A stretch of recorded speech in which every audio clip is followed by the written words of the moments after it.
Hello everyone. ఈ వీడియోలో నేను ఇంటర్వ్యూకి ఎలా ప్రిపేర్ అయ్యాను, ఇలా ప్రిపేర్ అవ్వడం ద్వారా నా ఇంటర్వ్యూ సక్సెస్ రేట్ అనేది ఎలా పెరిగిందనే దాని గురించి చెప్పబోతున్నాను.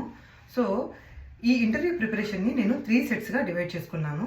ఫస్ట్ థింగ్ ఏంటంటే, నేను ఫుల్ స్టాక్ డెవలపర్ కాబట్టి నాకు రియల్ టైం ఎక్స్పీరియన్స్ ఉన్నా కానీ నేను ఇంటర్వ్యూలో అంత బాగా పర్ఫామ్ చేయలేకపోయేదాన్ని.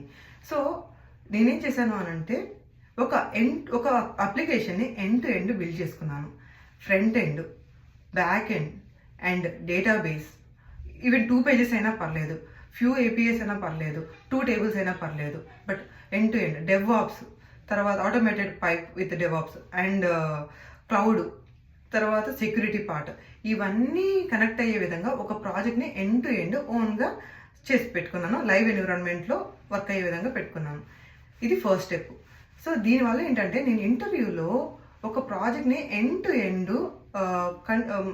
నీట్గా ఎక్స్ప్లెయిన్ చేయగలిగే ప్లేస్కి వెళ్ళాను. సెకండ్ థింగ్ ఏంటంటే, ఇది ఫస్ట్ నాలెడ్జ్ ఉంది. So basic level interview questions మనం అందరం చదువుతాం. ఇప్పుడు బేసిక్ లెవెల్ కంటే కొంచెం అడ్వాన్స్డ్ లెవెల్ ఇంటర్వ్యూ క్వశ్చన్స్ అడుగుతున్నారు. అంటే ప్రతి ఒక్కదానికి ఇంటర్నల్స్ అడుగుతున్నారు. అబ్జర్వబుల్ అంటే ఎందుకు యూజ్ చేస్తారు, ప్రామిసెస్ ఎందుకు యూజ్ చేస్తారు, క్లోజర్ ఎందుకు, అంటే వాటి యూసేజ్ ఏంటి అనేసి ఇంటర్నల్గా అడుగుతున్నారు.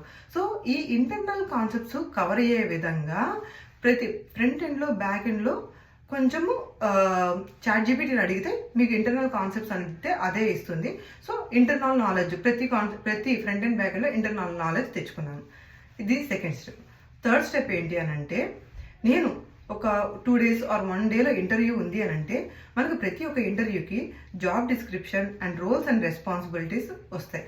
సో ఈ job description, roles and responsibilities తీసుకొని నేను తర్వాత ఈ ఇంటర్వ్యూకి నేను సబ్మిట్ చేసిన రెజ్యూమ్ ఉంటుంది కదా, ఆ రెజ్యూమేని చాట్‌జీపీటీకి ఇచ్చేసి, సో ఈ పర్టికులర్ జాబ్కి మీ చాట్‌జీపీటీని ఇంటర్వ్యూర్ లాగా యాక్ట్ చేయమని చెప్పేసి, నేను మ్యాక్సిమం ఎన్ని ఇంటర్వ్యూ క్వశ్చన్స్ ఈ ఇంటర్వ్యూర్ అడగగలుగుతారో అన్ని క్వశ్చన్స్ని కవర్ చేయమని చెప్పేసి ఒక మాక్ ఇంటర్వ్యూ తీసుకోమని అడుగుతున్నాను.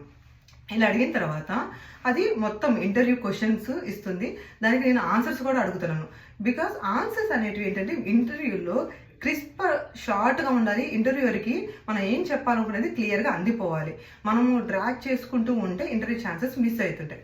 సో అందుకని ఏంటంటే, సో ఇది చాట్‌జీపీటీ ఇలా ఇవ్వడం వల్ల చాట్‌జీపీటీ క్వశ్చన్స్ ఇస్తుంది, ఆన్సర్స్ ఇస్తుంది. ఆ ఆన్సర్స్ని నేను ప్రాపర్గా ఎలా ఇంటర్వ్యూకి ఎక్స్ప్లెయిన్ చేయాలనేది చూసుకుంటూ పోతున్నాను. ఇలాగా నేను ఒక ఇంటర్వ్యూకి అట్లీస్ట్ 3 to 4 మార్క్స్ తీసుకుంటాను. ఇలా చేయడం వల్ల ఏంటంటే